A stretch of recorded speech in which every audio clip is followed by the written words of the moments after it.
Imagine discovering a way to prevent death, only to have the world call you a madman. This is the story of Ignaz Semmelweis, a doctor who saw the truth, tried to save lives, and was tragically ignored. It was mid-19th century Vienna, a city of culture, science, and intellectual advancement, yet within its hospitals lurked a terrifying secret. Women came to give birth, full of hope and anticipation, but many would never leave alive.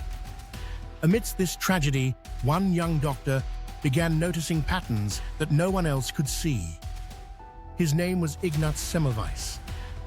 This is a story of brilliance, stubbornness, tragedy, and ultimately, a legacy that still saves lives today. Ignaz Semmelweis was born in 1818 in Buda, Hungary. Losing his father at a young age, he learned resilience and determination early on. Despite hardships, he pursued a career in medicine, enrolling at the University of Vienna. From the beginning, he displayed meticulous attention to detail, an insatiable curiosity, and a passion for improving human lives. Medical education at the time was rudimentary and often dangerous. Students learned primarily from lectures and dissecting cadavers, yet hygiene was almost non-existent.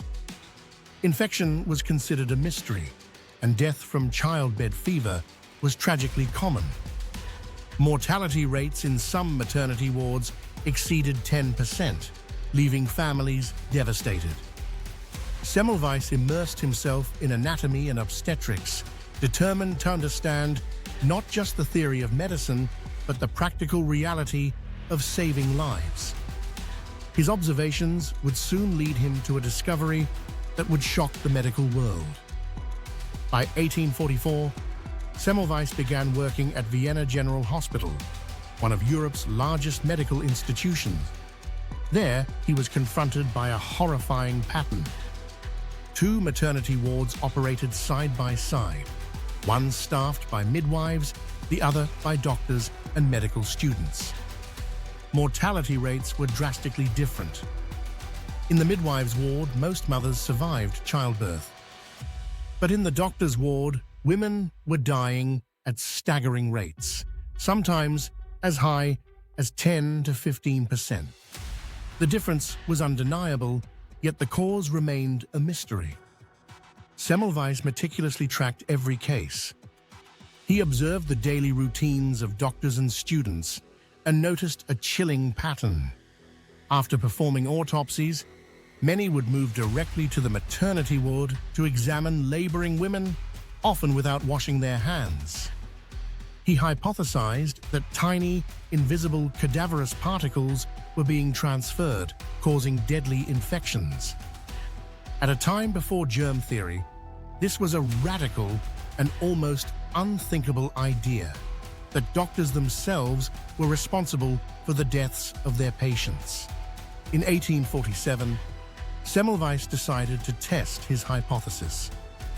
He introduced a simple procedure, washing hands with a chlorinated lime solution before examining patients.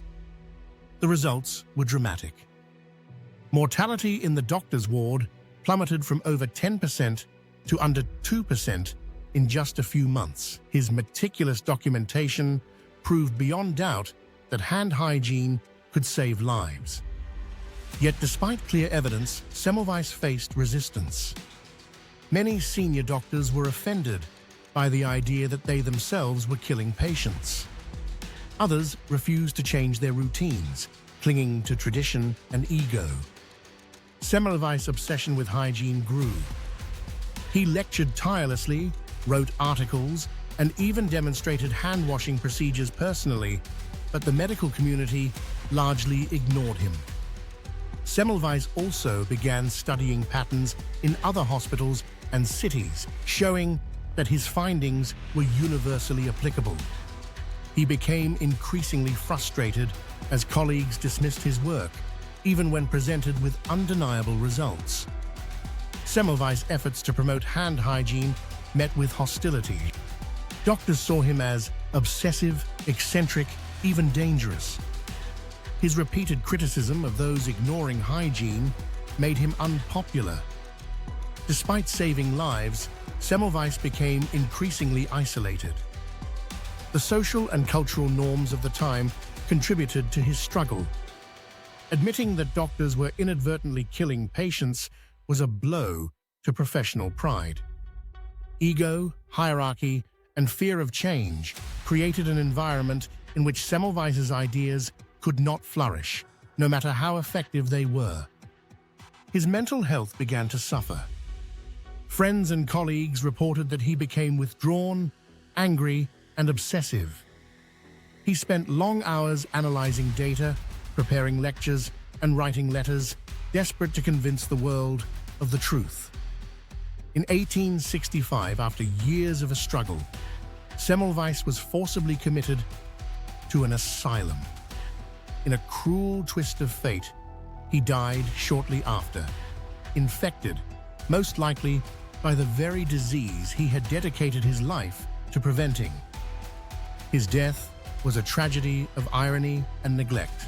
A man who had discovered a life-saving procedure died rejected and almost forgotten by the medical establishment.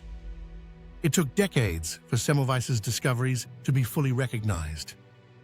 The introduction of antiseptic techniques in the late 19th century validated his work.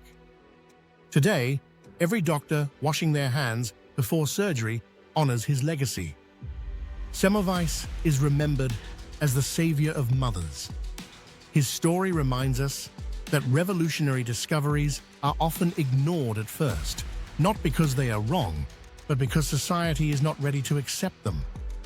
His courage and perseverance ultimately saved millions of lives, even if he did not live to see it.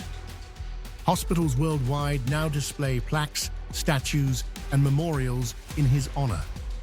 The simple act of hand washing, which we often take for granted, carries forward his work and his memory. Ignaz Semmelweis's life is a story of brilliance, courage, and tragic irony. He saw the truth, fought tirelessly to protect others, and was rejected by the world he sought to save. But today, his legacy lives on, saving countless lives every day. If you're fascinated by forgotten heroes and lost stories of history, subscribe to Forgotten Chronicle HQ and uncover the tales that time almost forgot.